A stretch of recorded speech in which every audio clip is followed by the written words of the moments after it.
The fluorescent lamps on the ceiling hummed softly, flooding the room with cold white light. The air in the ward was filled with the persistent smell of antiseptic and sterility, but even it could not hide the tension hanging in the room. On the hospital bed sat Emily Carson, a 20-year-old girl with jet black hair, now thin and weakened after several months of treatment. She was frail, too thin for her age, but in her dark brown eyes a spark of life still flickered. Next to her sat her mother, Linda Carson, a strong woman with silver streaks in her chestnut hair, clenching her fists to hide her anxiety. She had always been the one to support the family, but today even she looked broken. Across from them at the table sat the doctor. Dr. Blake Peterson, a man in his 50s with a tired face and a heavy gaze.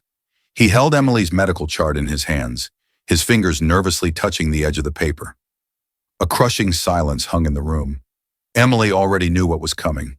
She had seen that expression on the doctor's face before, the same one he had when he first gave her the diagnosis several months ago. "The treatment is working," the doctor began, trying to sound encouraging, "but not as quickly as we had hoped. To achieve stable remission, you will need 2 more courses of chemotherapy." Emily remained silent. She already knew what that meant. More months of pain, fatigue, weakness. More months of nausea, hair loss, the inability to even get out of bed. But the most frightening part came in the next sentence. "I understand that your family has already faced financial difficulties." He paused as if hesitating to continue. "But without insurance, the cost of the next course will be—" He fell silent. Linda pursed her lips. Emily exhaled sharply. "How much?" she finally asked. The doctor looked down for a moment before naming the amount. $50,000. The words seemed to freeze the air in the room. $50,000. Like a sentence, like an entire life compressed into a single number. Linda shook her head, her hands beginning to tremble. "But we already have medical bills." Her voice broke, and she gripped the edge of the chair as if it could help her from panicking. Emily slowly inhaled, but her lungs couldn't take in enough air. She felt the walls of the ward closing in around her.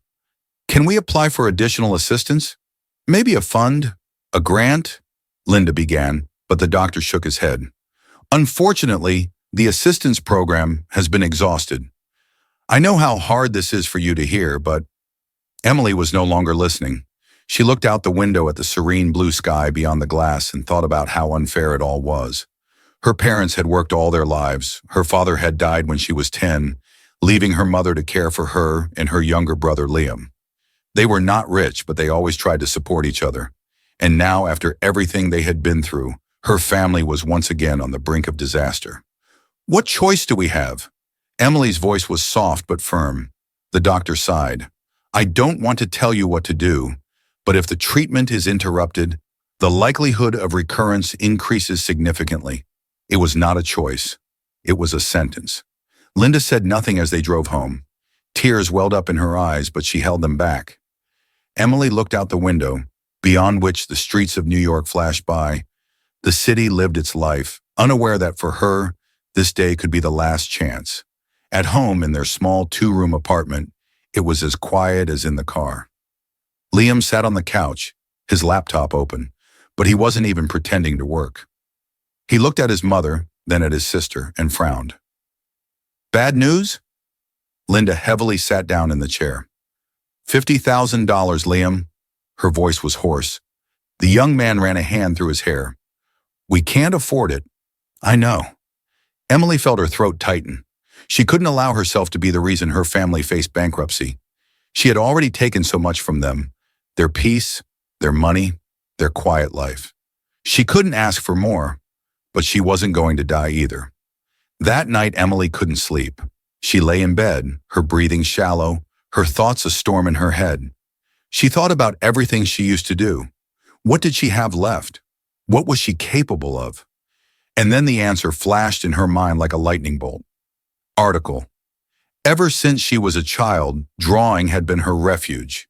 She could lose herself in colors, lines, and shadows, creating worlds where there was no pain or fear. But would anyone buy her paintings? She remembered the street artists in the city center, They sold their work to tourists, businessmen, and passers-by. New York was a city of art, a city of opportunities. What if? Emily jumped out of bed and opened the closet. In the corner stood her old easel, dusty brushes, and a box of paints. She gently ran her fingers over the easel's wood, then pulled out the first clean canvas. She didn't know if she could sell anything. She didn't know if anyone would see value in her work, but she knew one thing: she wouldn't give up. And as the city outside her window fell asleep, she made the first brushstroke, laying the foundation for her own miracle. The morning began early.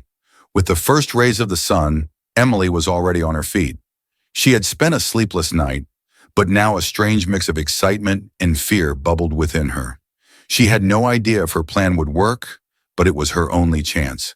At the kitchen table, she laid out everything she could take with her. Several canvases, some already finished, others waiting to be completed, brushes, paints, a folding easel. She needed to prepare everything so her street stand looked professional. "Are you sure this is a good idea?" Liam's voice came from behind her. Emily turned to her brother. He stood in the doorway, rubbing his eyes. Apparently, he hadn't slept well either. "It's my only idea," she replied, not stopping her preparations. "If I do nothing, I simply won't have a future." Liam frowned but didn't argue. "I'll go with you." "No," Emily shook her head. "You've already done so much for me. I need to do this myself." She felt her brother wanted to protect her, but this was her fight. "Well then, at least take this." He handed her a small thermos of coffee and an energy bar. "You may be a natural rebel, but you won't get far without breakfast." Emily laughed, for the first time in a long time. "Thanks." The center of New York was bustling even in the early hours.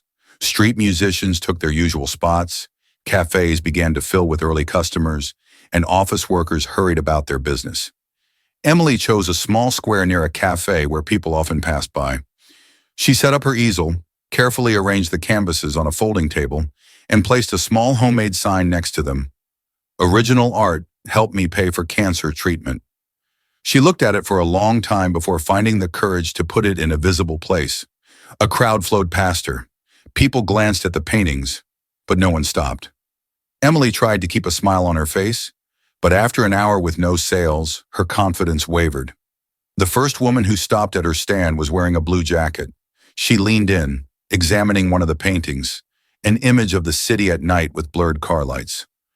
"Very beautiful," she murmured, but when she saw the $80 price tag, she frowned.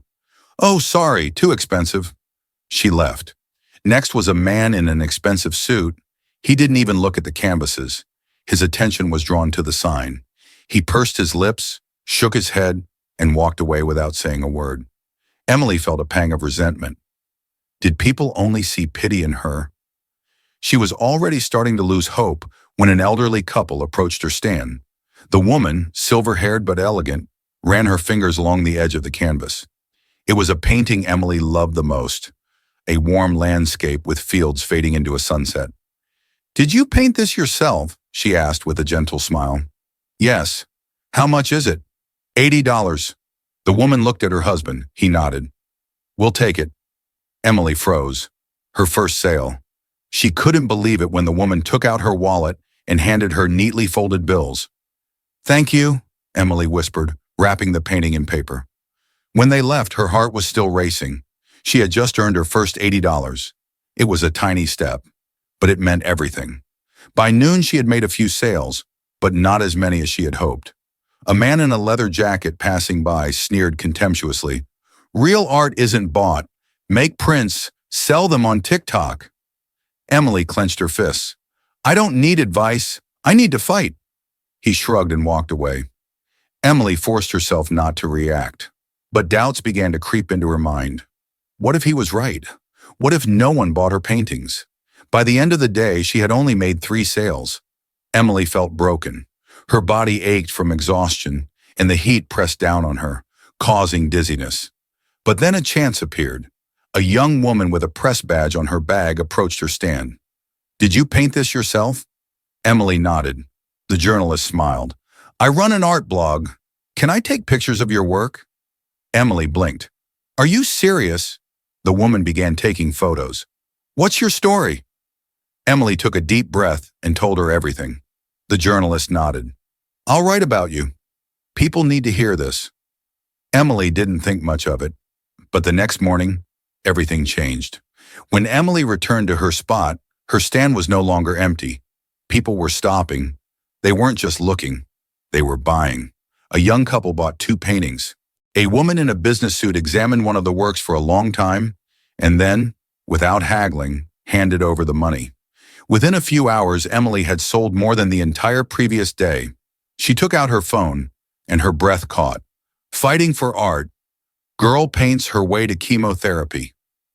The article published the night before was already gaining thousands of shares. This was the beginning of something bigger. The next morning, Emily woke up to the sound of her phone vibrating. Picking it up, she saw dozens of notifications, messages, comments, shares. Emily, have you seen the article? This is incredible, Liam wrote to her. She immediately opened the internet and came across the headline. Artist sells her paintings to pay for cancer treatment, and her art is stunning. Her fingers trembled as she opened the article. There were photos of her paintings, her stand, herself, sitting behind the folding table with unwavering hope in her eyes. Emily Lawrence, a 22-year-old artist battling cancer, found a way to finance her treatment by selling paintings on the streets of New York. Her art is filled with emotions, her brush tells stories, and her struggle inspires hundreds of people. She couldn't believe her eyes. When Emily arrived at her spot, she saw that something had changed. The previous day had passed in silence. Rare glances, skeptical buyers. Today, everything was different. People were already waiting for her. A woman in a business suit stood at the stand, browsing the paintings. A young couple was discussing which piece to buy. "Oh, there she is!" exclaimed an elderly lady. Emily felt her legs go weak. She quickly set up the canvases, but before she could finish, the woman in the floral scarf pointed to one of them. "I saw this painting in the article. How much is it?" $120, Emily replied. "I'll take it." The woman took out her wallet, handed over the money, and then added, "You inspire us. Please keep painting." Emily wanted to say something, but she felt a lump in her throat. After her, a young man approached, then another buyer. In 2 hours, she sold more paintings than the entire previous week, but she had no idea what awaited her next. By noon, the flow of buyers had slowed down a bit. Emily finally got a chance to take a sip of water and catch her breath, and that's when a man approached her stand, tall in a leather jacket and a light cowboy hat. He moved unhurriedly, with the grace of someone accustomed to attention, but he didn't attract attention. He chose it. He stopped in front of her stand, looked at the paintings, and without saying a word, reached out and took one of the canvases.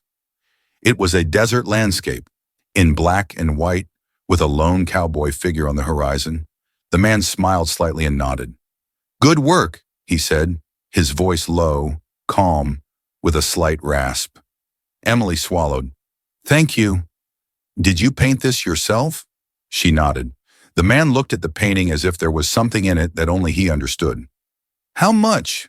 Emily felt a slight thrill. $200. The man nodded, reached into his pocket, and pulled out a checkbook. Emily frowned.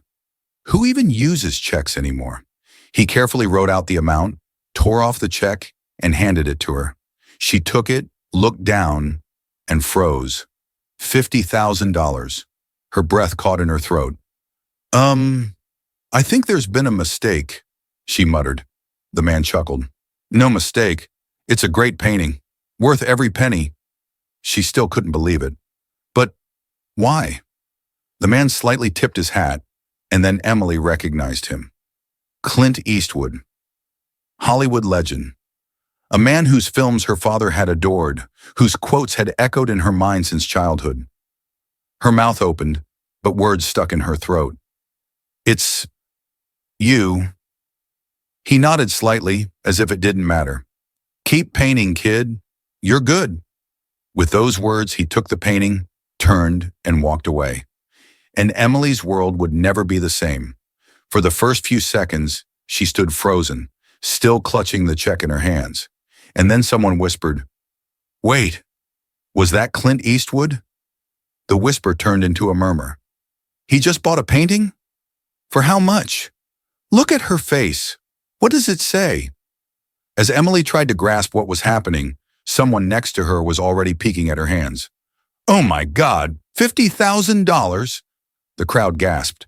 While Emily tried to regain her composure, people began taking photos and videos, posting them on social media.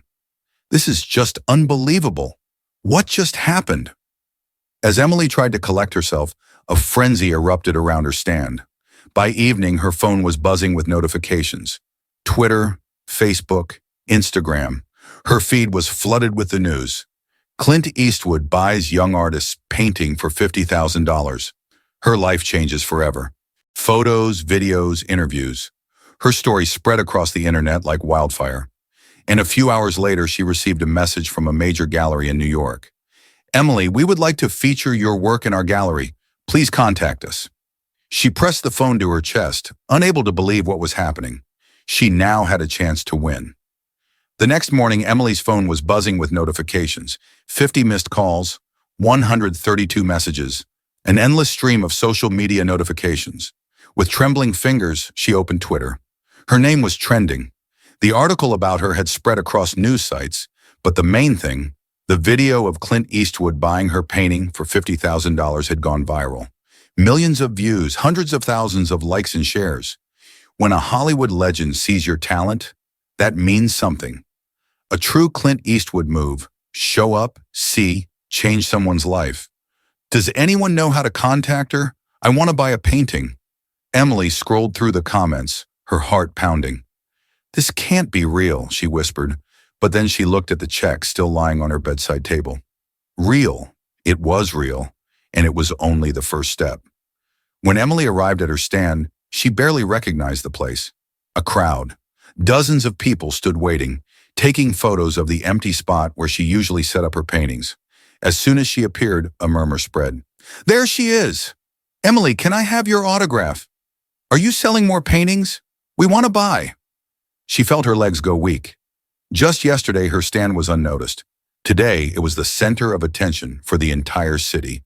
She nervously set up the canvases. The first painting sold in 15 seconds. The second, in 10. Buyers didn't haggle, didn't ask the price. They just bought. I saw you in the news. You're inspiring, exclaimed a woman, handing her $500 for a $100 painting. A man in a suit threw $1,000 on the table. I don't care what it is, just give me something you painted. Emily couldn't believe her eyes. In an hour, she sold everything, but people wouldn't let her leave. Will you paint more? We need your work. And then she realized this wasn't just a lucky day. This was her new path. When she returned home, her phone rang again. Unknown number. Is this Emily Lawrence? A professional voice asked. Yes. My name is Ashley Pearson. I represent the New York Gallery of Contemporary Art. We would like to feature your work in our gallery. Emily froze. A gallery? Her? This sounds incredible. Ashley laughed. We saw your story. Your art tells something real. That's what we need. We're ready to discuss the details if you're interested. Emily swallowed hard. Yes, I'm interested. Great. We'll be in touch with you in the coming days. She hung up the phone, her heart pounding. But that was just the first call. Then came an email from a renowned art critic, followed by an interview request from a magazine, then an offer from an art studio for collaboration. The world was starting to notice her. Over dinner, she finally told her parents everything. About the article, about Clint Eastwood, about the gallery, about the money. Her mother covered her mouth with her hand, tears filling her eyes. $50,000, she whispered. Her father stared at the check, then looked up at his daughter. You mean you can pay for your treatment? Emily nodded. Her mother began to cry. Her father hugged her tightly. We are so proud of you, sweetheart. For the first time in a long time, she felt the fear receding. She had a chance.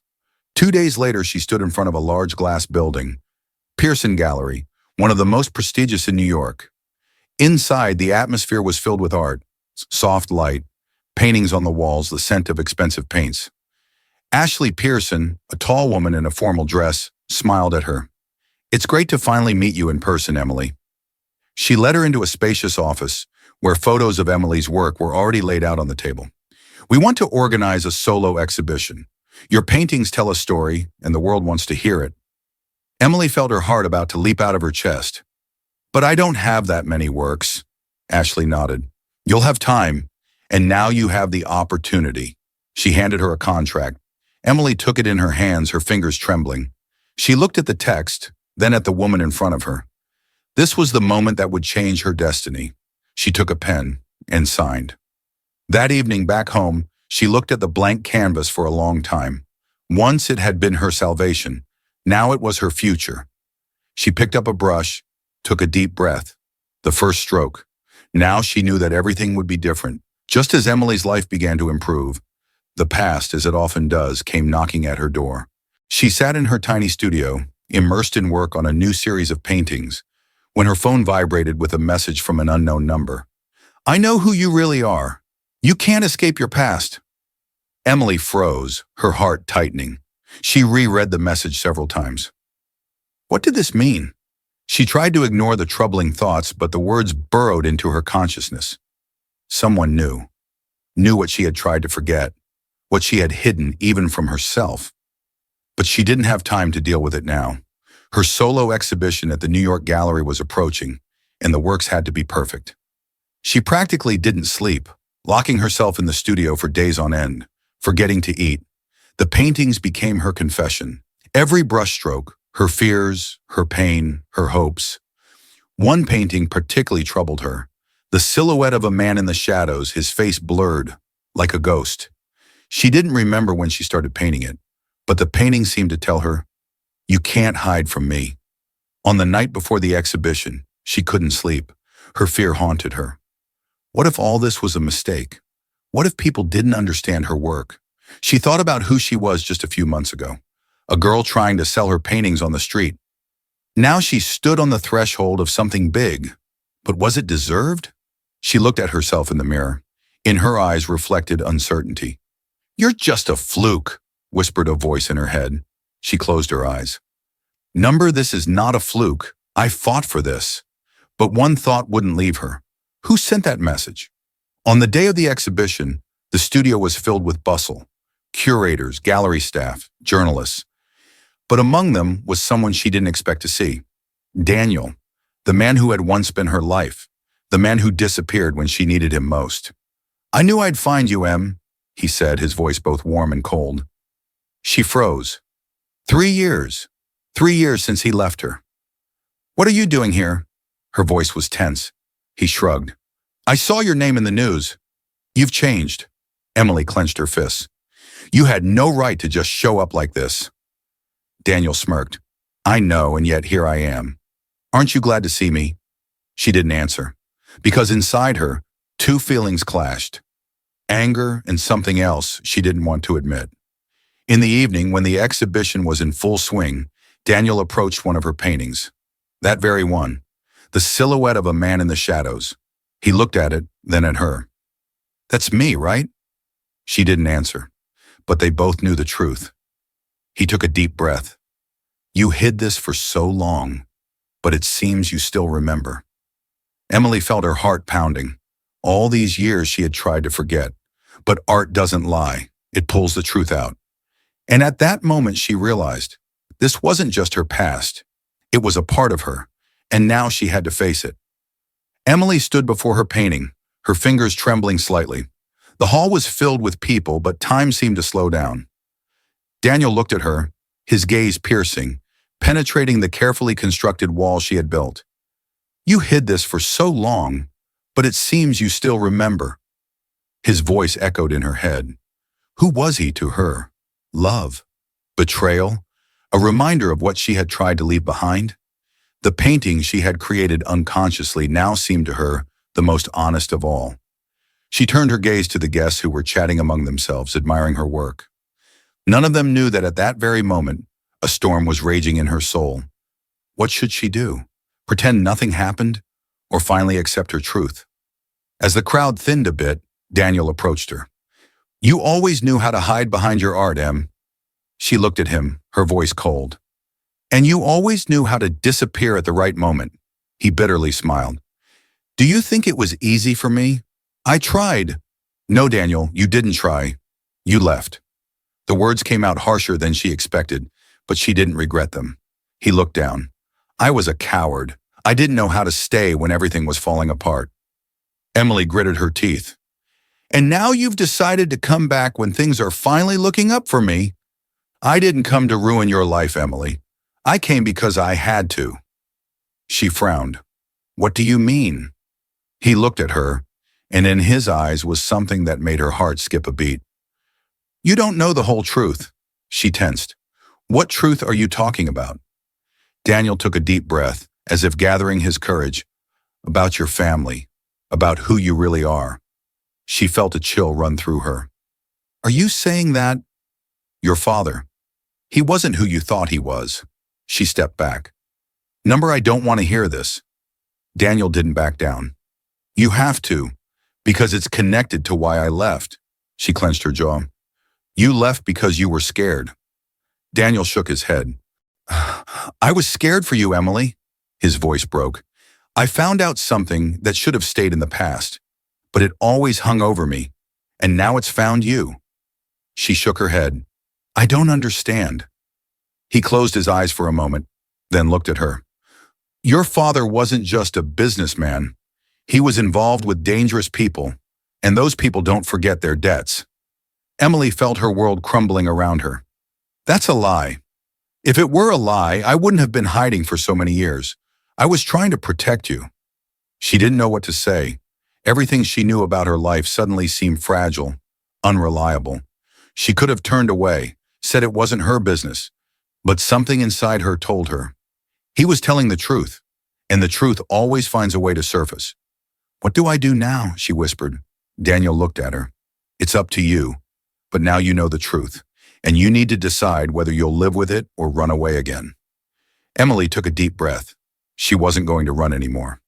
I'll handle it. Daniel nodded. I know, but if you ever need help, I'm here. She looked at him and for the first time in a long time, allowed herself to believe that not all was lost. The exhibition was a resounding success. Emily's paintings evoked a storm of emotions, but most importantly, she finally understood that art doesn't just reflect the truth, it helps to accept it. She was no longer the girl who feared her past. Now she was a woman who had learned to live with it, and that was her true triumph. Emily stood before her painting, her fingers trembling slightly. The hall was filled with people, but time seemed to slow down. Among the guests standing in the distance, her gaze caught one face. A tall, elderly man, dressed in a classic leather jacket and a dark cowboy hat, was watching her. Clint Eastwood. His presence was almost surreal, but he was there, in that gallery, among her paintings. Why? What was he doing here? She couldn't allow herself to lose control. Not now, but her heart was pounding in her chest and the past was washing over her in waves. As the crowd thinned a bit, Clint took a step closer. You always knew how to hide behind your art, Em.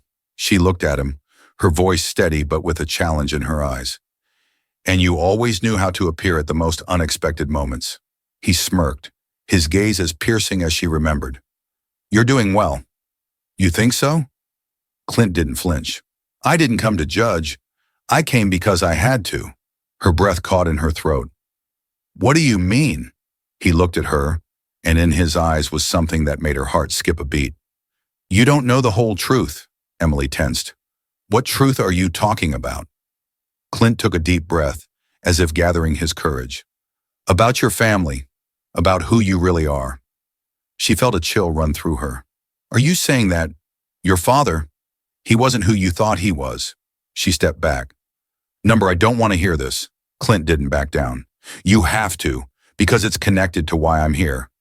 She gritted her teeth. You knew him? He nodded. Yes, he was my friend.